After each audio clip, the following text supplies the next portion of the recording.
Bonjour, monsieur le porte-parole. Bonjour, chers confrères. Ici, c'est Firmin Kassaga de la radio Puisse FM. Ma question est la suivante.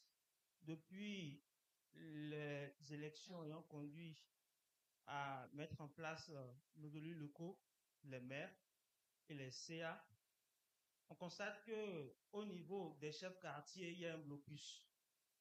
Les chefs quartiers, jusqu'à présent, ne sont pas encore installés. Parmi les chefs quartiers qui étaient en poste les 4 ou 5 dernières années, il y en a qui sont actuellement CA. Donc, il y a un vide au niveau de ces postes-là dans certains quartiers, bien évidemment. Donc, je voudrais savoir quelles sont les démarches au niveau du gouvernement pour que cela soit fait dans les plus brefs délais pour que les populations de la base puissent jouir, bien sûr, des services de leur chef quartier. Merci.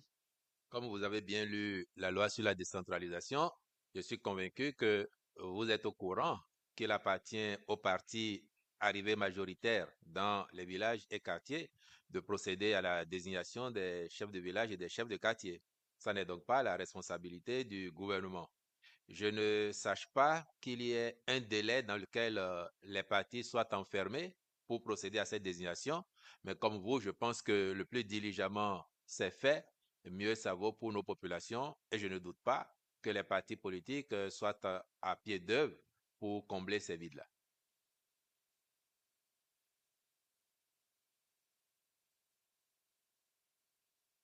Qui d'autre?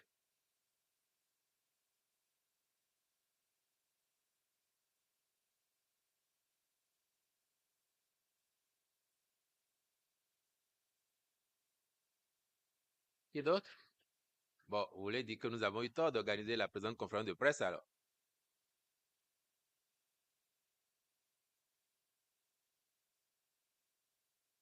Oui, oui, allez-y.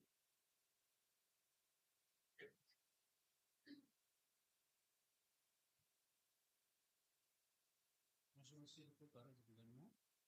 Je suis Venance Colombier de la météo. J'ai 3 questions. La première, c'est quel héritage concret souhaitez-vous que l'histoire retienne de ces 10 ans de Patrice Talon?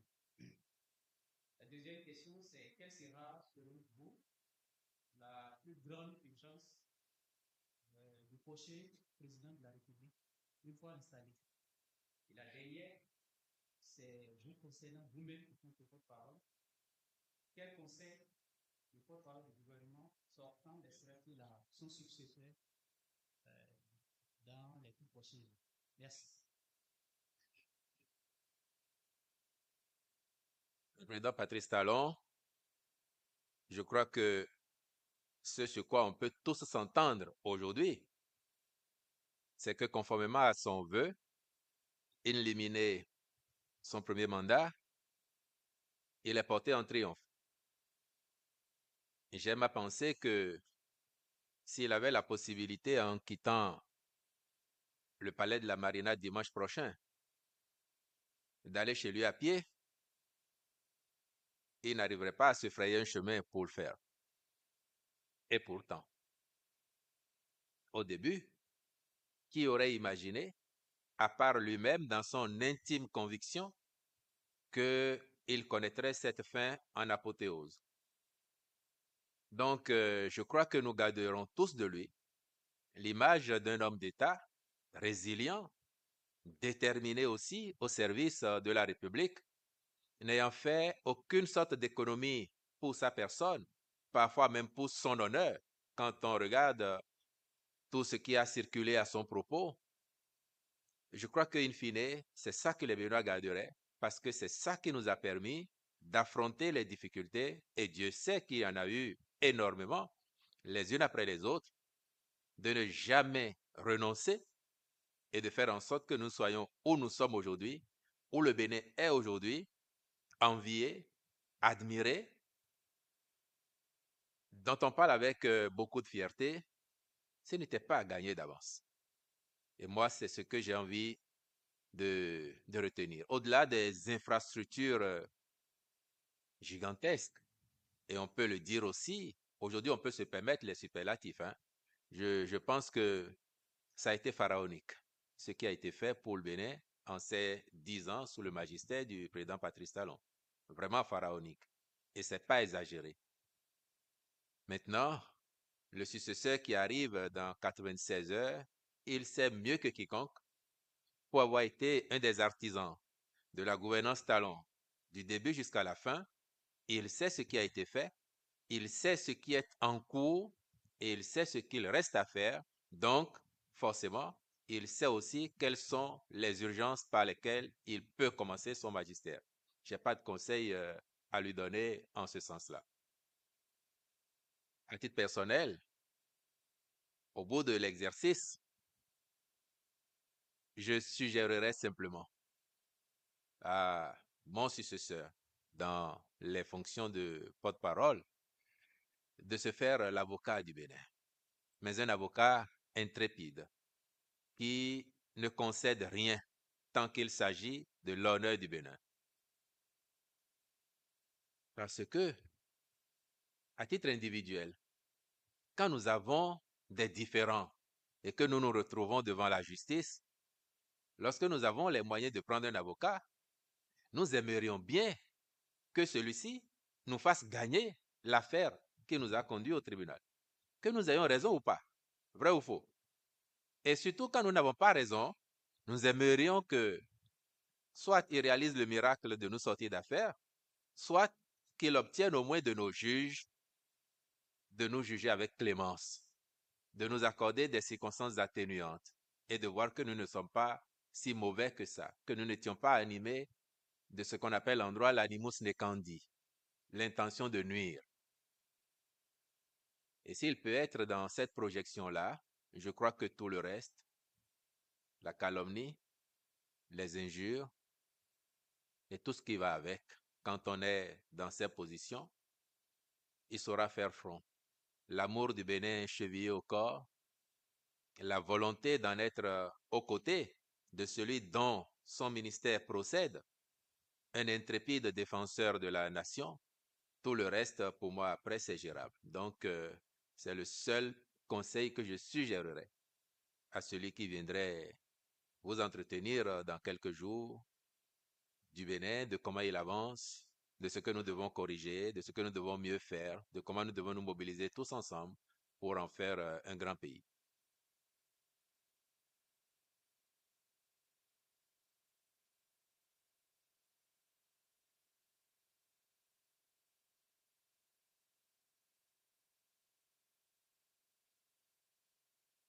Je suis obligé de me tourner vers ici parce que tout le monde est là. Oui, monsieur.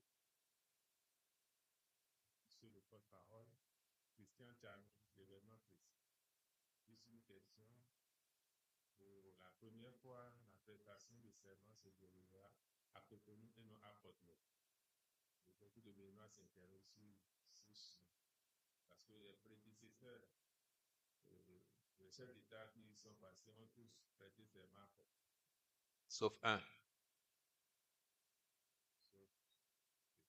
Alors, dites-nous les raisons qui sont à la base de cette option du gouvernement de procéder, de faire procéder à la prestation à Cotonou.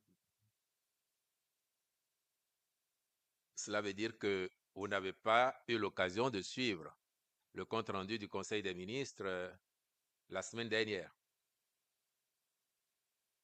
Parce que le gouvernement avait déjà expliqué pourquoi Cotonou abrite cette année la cérémonie d'investiture du président de la République.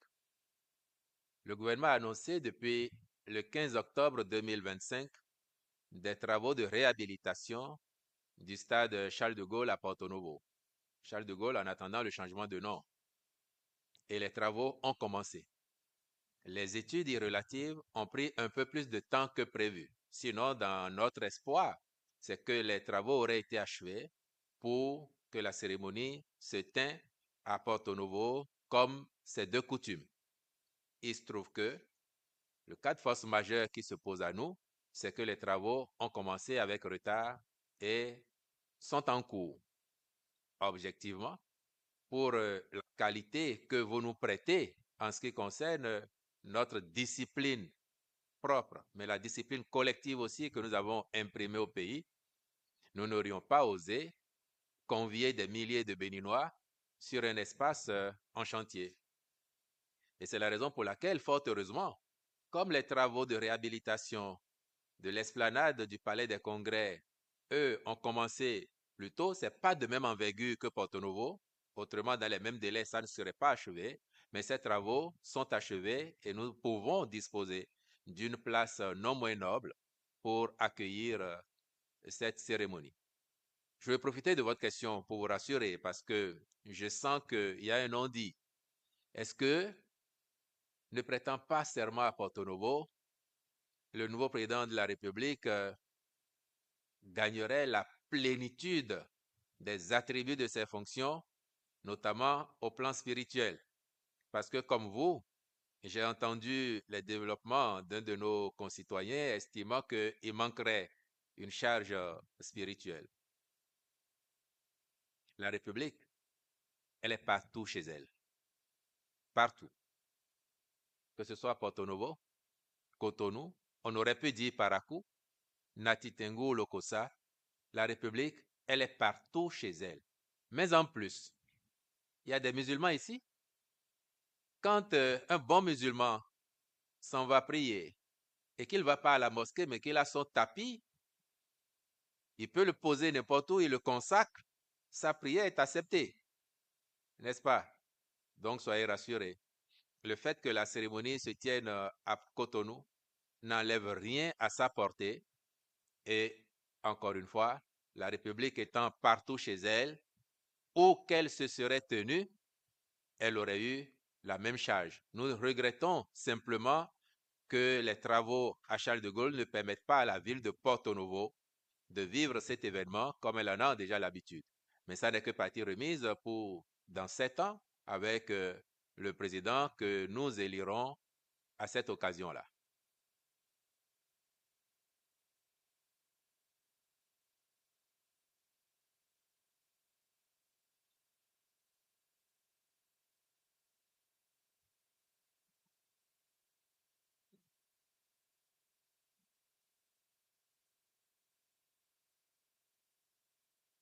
Le peuple béninois veut savoir où se trouve exactement M. Olivier Boucon en ce moment.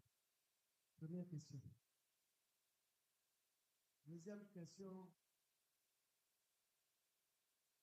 Après Womé a été réglé, est-ce que le peuple béninois peut être sûr que cette affaire sera définitivement réglée? Je vais parler de la population de Womé. Merci beaucoup.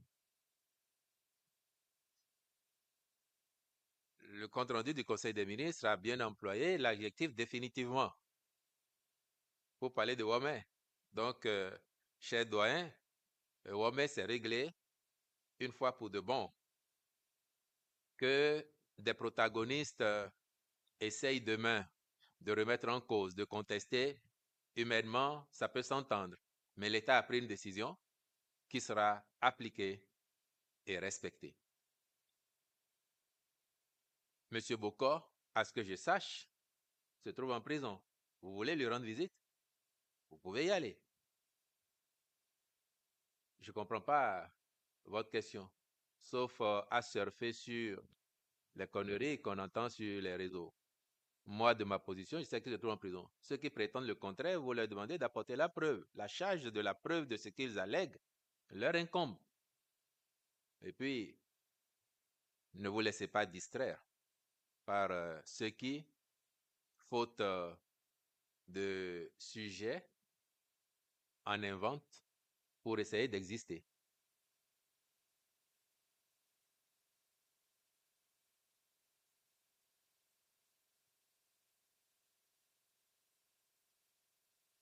Bonjour, monsieur le porte-parole.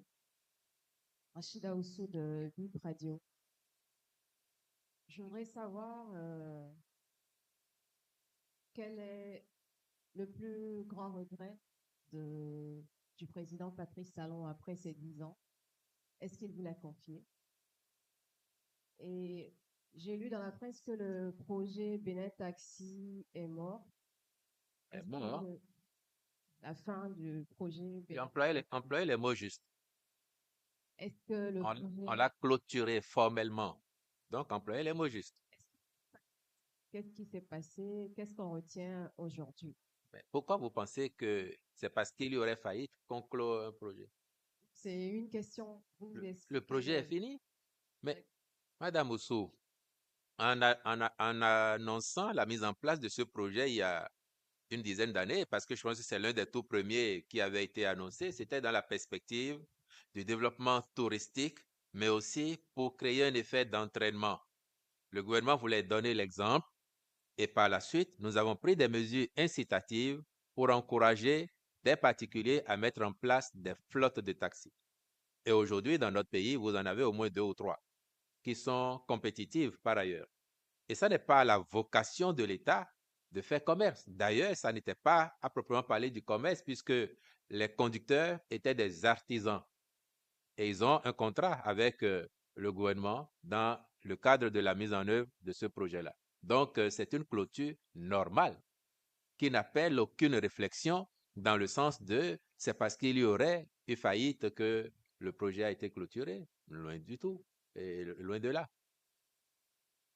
Maintenant, vous posez une question toute personnelle que je vous prierai d'adresser au président Patrice Talon parce que, en dehors de ce qu'il a pu dire, je pense le 28 juillet 2015 devant les jeunes, relatif à son regret de ne pas voir aboutir pendant qu'il est dans la charge notre projet ambitieux de construction de lycées techniques agricoles, d'écoles de métiers pour la mise en œuvre concrète de notre programme de l'enseignement technique et la formation professionnelle.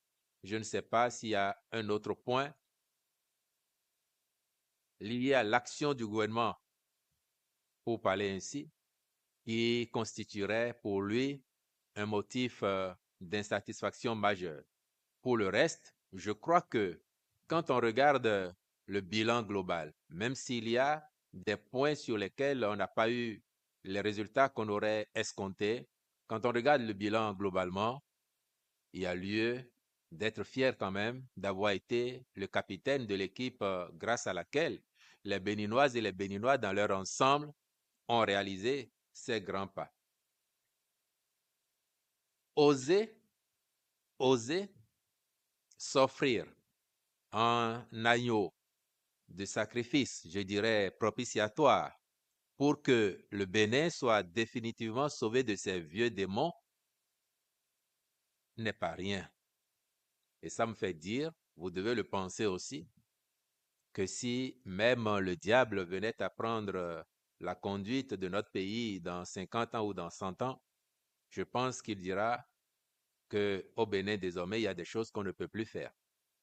Rien que ça, c'est un motif de grande satisfaction, de sorte que les insatisfactions peuvent se noyer dans le bilan global qui en lui-même est très satisfaisant de l'avis même de nos concitoyens et des observateurs d'ailleurs qui regardent le Bénin et qui voient comment en quelques années nous avons fait de grands bonds en avant.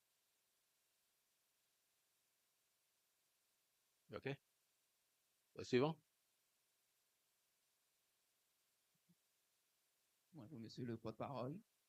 Je m'appelle Oscar Menoir Ducon, directeur général de Bénin Passion Type.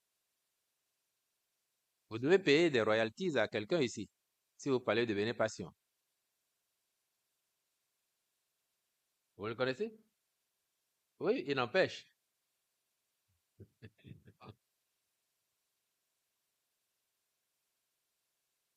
Sous le gouvernement du président Patrice Talon, nous avons connu la suppression du ministère de la Communication et de l'agence Bénin Presse. Vous qui avez participé aux grands travaux de communication de ce gouvernement, dites-nous davantage sur les conséquences de cette suppression et si le prochain gouvernement arrivait, quels seraient vos conseils à l'endroit du prochain président afin que ce ministère soit ressuscité? C'est votre vœu à vous. Mais vous aurez dû être candidat pour être élu. Le président élu, lui, il sait ce qu'il doit faire. Je n'ai pas de conseil à lui donner. ABP, le ministère de la Communication, c'est deux sujets différents. La liquidation de l'ABP, comme de certaines autres structures ces dernières années, tient objectivement de leur non-viabilité au moment où la décision a été prise ou d'une décision stratégique de réorienter l'action des structures concernées. Le ministère de la Communication, c'est une décision politique du président de la République élu qui a considéré qu'il pouvait réaliser son programme d'action du gouvernement sans forcément avoir un ministère dont l'intitulé est. Parce qu'il y a un autre ministère qui est en charge du secteur des médias. Donc, à mon avis, il n'y a rien de plus à dire là-dessus.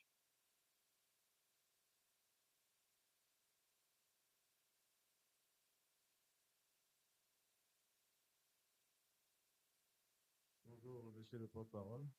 Jean-Luc Aplogan de RFI.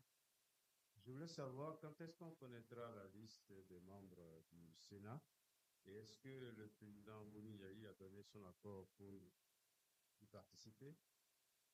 Ça, c'est la première question. La deuxième question parle beaucoup des réussites du président Talon. Est-ce que la lutte contre le terrorisme et la gouvernance démocratique ont connu les mêmes réussites? Et enfin, il y a plusieurs familles de détenus qui espèrent une grâce présidentielle du chef de l'État, des détenus politiques. Est-ce qu'il est encore possible avant dimanche pour le président Talon de prendre des actes pour la grâce présidentielle? Merci beaucoup. Le Sénat, c'est une institution prévue par la Constitution. Il sera mis en place. Je pense que vous n'attendrez plus aussi longtemps que vous avez déjà attendu depuis la réforme constitutionnelle pour l'avoir. Et je pense aussi que tous les membres de droit devraient honorer la République de leur disponibilité. Et ceux qui seraient identifiés et cooptés à leur côté feront vivre cette institution pour lui permettre d'apporter toute sa contribution à l'édification d'un Bénin encore plus grand et plus prospère.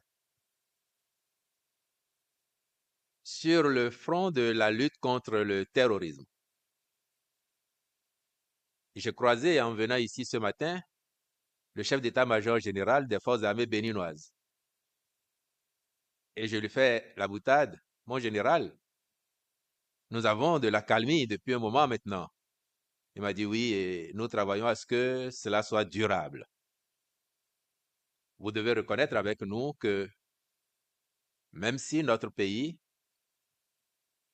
a fait l'objet ou fait encore l'objet de tentatives d'agression, d'attaques terroristes, nous montrons une telle résilience que nous pouvons aller et venir partout sur notre territoire. Nous avons tenu de grandes activités, les élections étant les dernières, qui ont pu se tenir dans tous les villages, dans tous les quartiers de ville, parce que la sécurité est garantie sur notre territoire. Pour autant, nous aimerions tellement ne plus subir d'attaques. Nous aimerions tellement que, dans le cadre d'une bonne coopération avec nos voisins, une stratégie communautaire nous permette d'obtenir de meilleurs résultats sur ce front-là. Donc, on peut à tout le moins considérer que si nous n'avons pas fait 100% sur le front antiterroriste, nous sommes quand même largement, très largement au-dessus de la moyenne et c'est ça qui nous vaut la quiétude que nous avons en ce moment. Et puis vous dites, est-ce que sur le plan du chantier démocratique, le bilan peut être aussi heureux que sur les autres? Monsieur Aplogan, c'est parce que vous et moi sommes des contemporains des différentes réformes pertinentes qui ont été engagées ces dernières années que nous pensons parfois qu'elles sont allées tellement loin qu'elles ont eu tendance parfois à nous faire penser que nous remettions en cause la démocratie. Mais j'ai déjà eu l'occasion de dire, et je vais répéter ici, que ce qui a été fait sous le magistère du président Patrice Talon, c'est une façon de normaliser enfin notre démocratie. Il n'arriverait à l'idée de personne aujourd'hui de penser que les États-Unis ne sont pas une démocratie. Pourtant, les États-Unis ont un système électoral qui fait que quelqu'un peut remporter le vote populaire avec un écart de plusieurs millions de voix sans être président de la République parce qu'il n'a pas gagné assez d'États pour emporter la majorité des grands électeurs. Est-ce que ça n'est pas une démocratie? C'est une démocratie, conformément au choix qu'ils ont fait pour leur société. Vous observerez que les pays occidentaux, je dis de l'Europe en particulier, qui sont pour la plupart encore des monarchies, même si c'est des monarchies parlementaires, appliquent différemment la démocratie. Les règles ne sont pas exactement les mêmes partout. Les principes, ils sont les mêmes. Il faut les prendre, les adapter à ces contextes, à ces besoins, à ces ambitions. Et nous avons compris au Bénin, enfin, qu'il ne nous servait à rien de singer les autres, de chercher à leur ressembler trait pour trait en ce qu'ils font depuis 300 ans, 400 ans, 500 ans parfois. Nous n'avons pas 50 ans de pratique démocratique continue au Bénin. Donc, ce que nous faisons là, dans 20 ans, dans 50 ans, les Béninois de l'époque trouveront que c'est tellement normal parce que le pays aura été normalisé, stabilisé, avec une pratique démocratique responsable, mature. Les protagonistes d'aujourd'hui ne seraient plus là pour dire on a exigé 20% ici, on a exigé 10% là. Ceux qui vivront demain seront fiers de nous parce que nous aurons été pour eux réellement une bonne providence.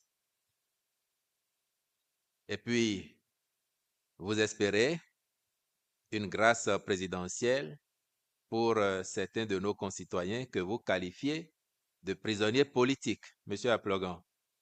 Est-ce que le mot n'est pas un peu fort? Parce qu'il vient de vous. Vous connaissez notre religion en la matière. Il y a des acteurs politiques qui sont en prison pour diverses infractions et cela ne fait pas d'eux des prisonniers politiques. Cette clarification étant faite, le 31 juillet, comme le 31 décembre, nous avons été habitués parfois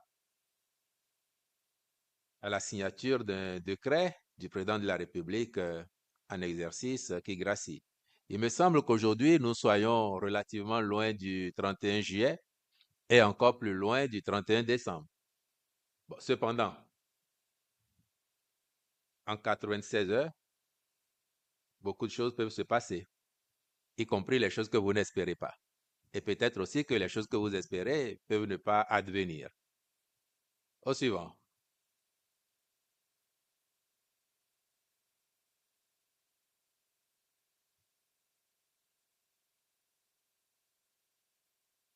Bonjour, monsieur le porte-parole. Est-ce que vous souvenez-vous du journal L'Autre Quotidien? Première question. Après quelques années passées, pratiquement au niveau de l'appareil de l'État, de votre part, d'envoyer le par concert, quel est le plus grand regret que vous avez de tout ce que vous avez eu à faire? Deuxième question, dans quelques jours, ce sera l'investiture du nouveau président. Est-ce qu'on peut relever un point de voile sur le caractère un peu officiel de cette cérémonie que nous tous nous appelons le tout nouveau? Je voudrais dire, est-ce que les chefs d'État des pays voisins ou étrangers moins viendraient assister pour l'honneur de cet événement?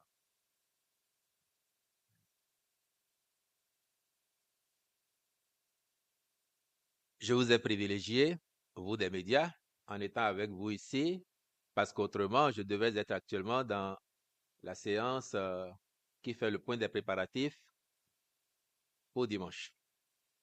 Mais ce que je sais vous dire, c'est que tout est en bonne voie, tout est en place même pour que nous vivions une belle cérémonie. À l'instant où je vous parle, je n'ai pas d'informations sur la présence de chefs d'État étrangers. Mais vous savez au moins que ça n'est pas dans nos habitudes pour ce genre d'événement de solliciter ou de gêner des dirigeants étrangers pour les faire venir assister à cela. Mais nous attendons d'en savoir davantage. Et puis, vous voulez savoir mon plus grand regret, c'est ça? Mon plus grand regret. Au bout de 9 ans et demi de collaboration avec le président Patrice Talon ou d'apprentissage de la gestion de l'État, j'aurai l'occasion, si l'univers m'en prête le temps, de commettre à un moment ou à un autre des mémoires d'où émergerait ce qui pourrait être considéré comme regret, mais surtout aussi ce qui serait des acquis. Mais j'aime à dire que c'est exaltant à faire. Ça permet d'apprendre le sens des nuances, de savoir que la vie n'est pas ou chaude ou froide, ou noire ou blanche. Entre le chaud et le froid, vous avez plusieurs nuances de tiède, et entre le blanc et le noir, vous avez autant de nuances de gris. Ça, c'est la leçon fondamentale que cette pratique enseigne, et je vous la souhaite tous à un moment ou à un autre de votre parcours. Si vous en avez l'âme pour supporter les aspérités et les amertumes que cela peut charrier aussi, parce que beaucoup en parlent en ne voyant que les douceurs éventuelles, mais oubliant que c'est un tout.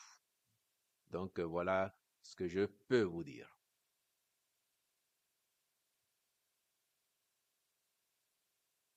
Au suivant ou à la suivante.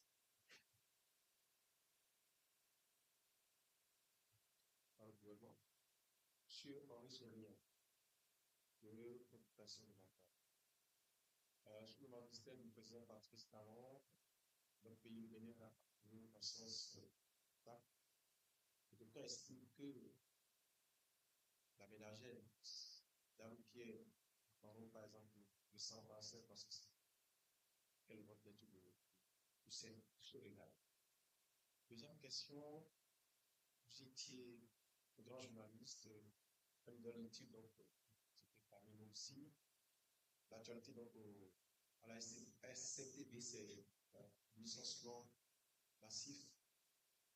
Quel est le regard que vous jetez en tant qu'ancien journaliste, parce que vous le regardez souvent, ancien journaliste, et aujourd'hui, quel est le regard du gouvernement par rapport donc, à ce licenciement-là? Est-ce que pour vous, on peut encore récupérer donc, quelques journalistes émérites dans ce lieu-là? Donc, le processus serait donc merci. Si ça avait été une décision du gouvernement, passée en Conseil des ministres, j'aurais été très à l'aise pour vous en donner les tenants et aboutissants. Il me semble que la SRTB soit une société anonyme qui a des organes de direction, une direction générale, un conseil d'administration. Et je suis convaincu que ce sont vos meilleurs interlocuteurs pour vous expliquer pourquoi ils en sont arrivés à prendre cette décision.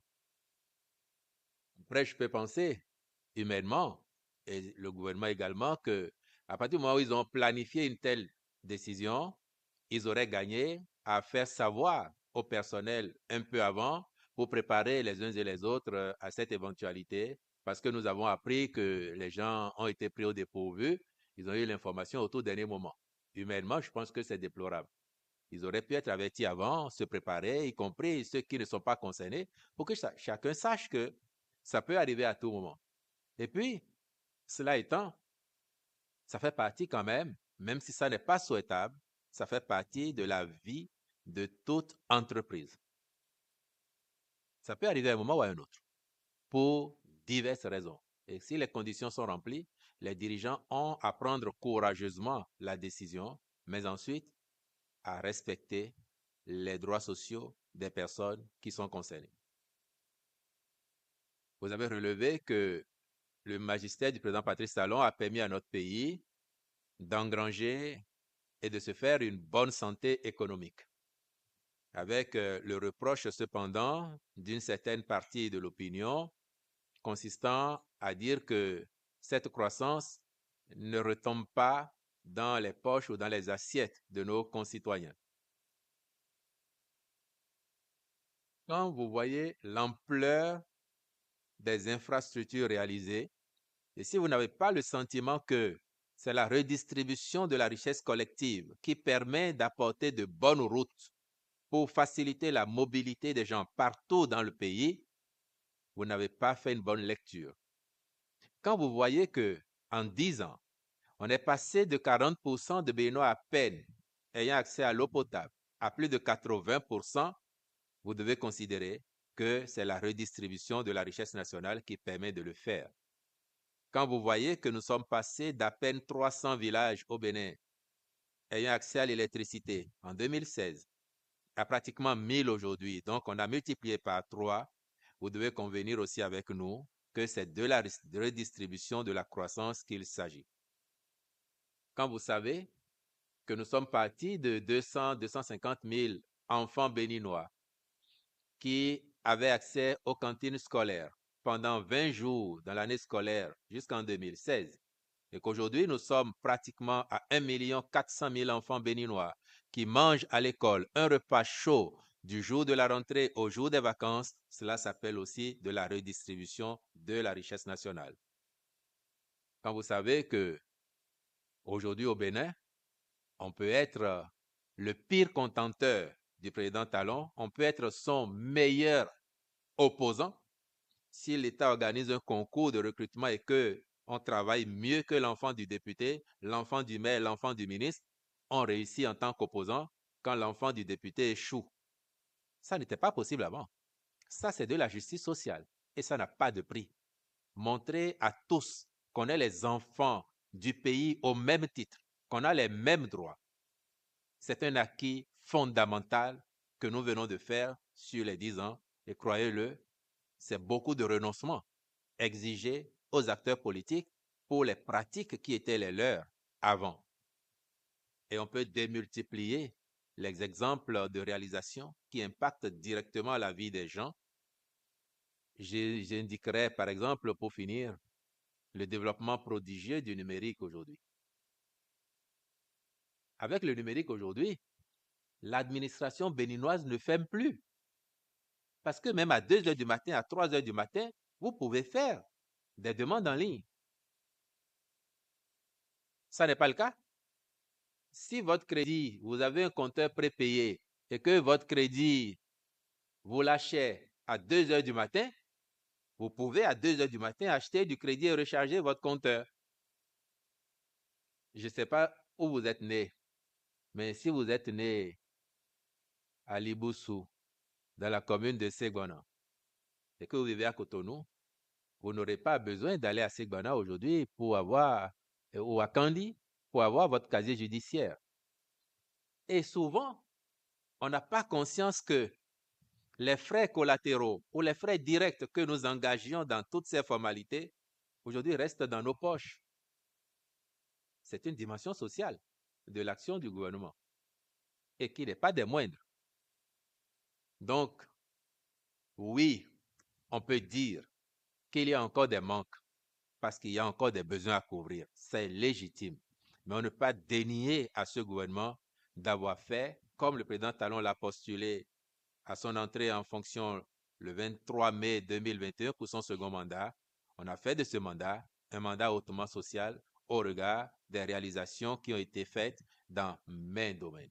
Et je n'ai pas de doute que ces acquis-là seront prolongés par le président Wadaini et que nous aurons l'occasion d'apprécier, de voir que grâce aux bases solides qui ont été posées ces 10 dernières années, au prix de grands efforts et sacrifices, il pourra prendre appui là-dessus avec son équipe pour nous porter encore plus loin dans tous les domaines qui structurent notre bien-être collectif et individuel.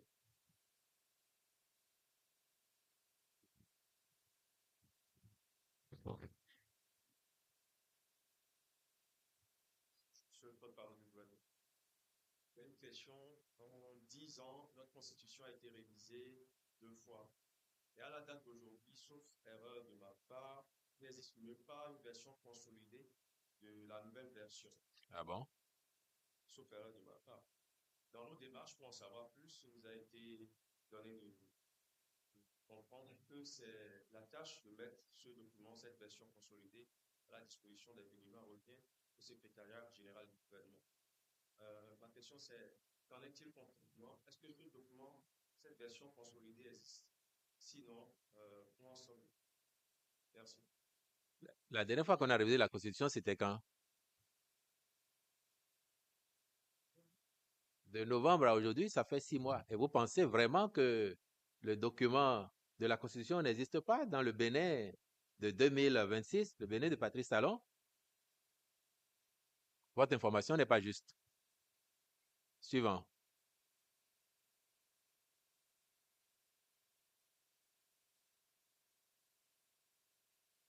Au suivant. C'est pas juste, hein, à la limite, c'est une injure à ce gouvernement. Je me permets de revenir. J'ai eu 2 questions additionnelles. La première, c'est celle concernant les cantines scolaires. Cette année, il y a une prolongation, bien sûr, pour la période des examens. Et ça n'est pas du social. Ajoutez-le. Je voudrais savoir comment est-ce que cela se ferait pour que tous les candidats, les paiements candidats, les élèves candidats puissent bénéficier, puisque dans l'instauration de cette réforme, il y avait des écoles ciblées. Là, il s'agit bien sûr des examens. Qu'est-ce que le gouvernement va faire pour que tout candidat puisse bénéficier, bien sûr, des mails qui seront offerts? La deuxième question, c'est de savoir euh, le mardi 26 mai, où est-ce que vous serez? Qu'est-ce que vous avez? Il s'en va être 11 heures. Le mardi 26 mai, à pareille heure, probablement que je vous recevrai ou que je vous enverrai un test à exploiter sur vos canaux parce que j'aurais agi comme un freelance pour vous et je vous apporterai des papiers de qualité. Soyez rassurés. Saupoudré par ailleurs d'un zeste d'expérience politique et qui ne serait pas négligeable. L'ANAN est bien placée pour répondre à votre préoccupation. L'ANAN a reçu les instructions du gouvernement de faire en sorte que les cantines soient ouvertes pendant la période. Il y a des localités dans lesquelles les cantines scolaires sont déjà opérationnelles et nous n'avons pas voulu qu'il y ait de rupture dans la fourniture de ces services-là aux enfants. Et c'est cohérent. Ils ont eu la cantine toute l'année pour pas que pendant la période des examens, il manque de cantine. C'est une question de logique. Donc, l'ANAN a pris ses responsabilités et je suis convaincu qu'à l'heure où on parle, au regard des standards que nous avons mis en place, moi je suis sûr qu'ils sont déjà prêts pour que la semaine prochaine, les enfants, quand ils vont à l'examen, à la pause, ils aient leur repas chaud.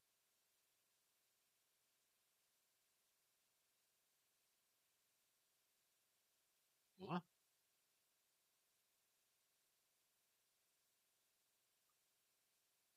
Oui.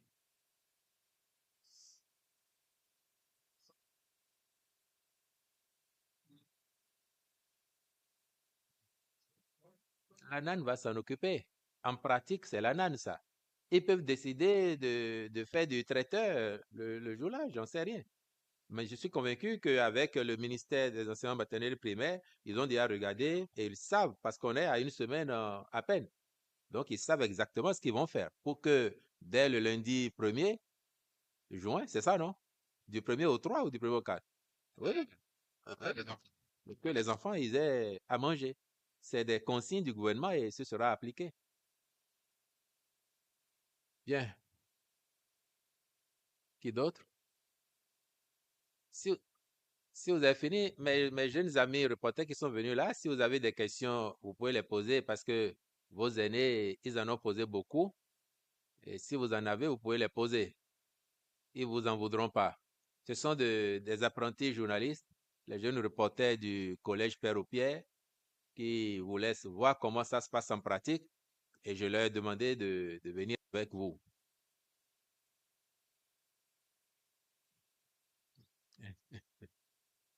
Ne l'intimidez pas.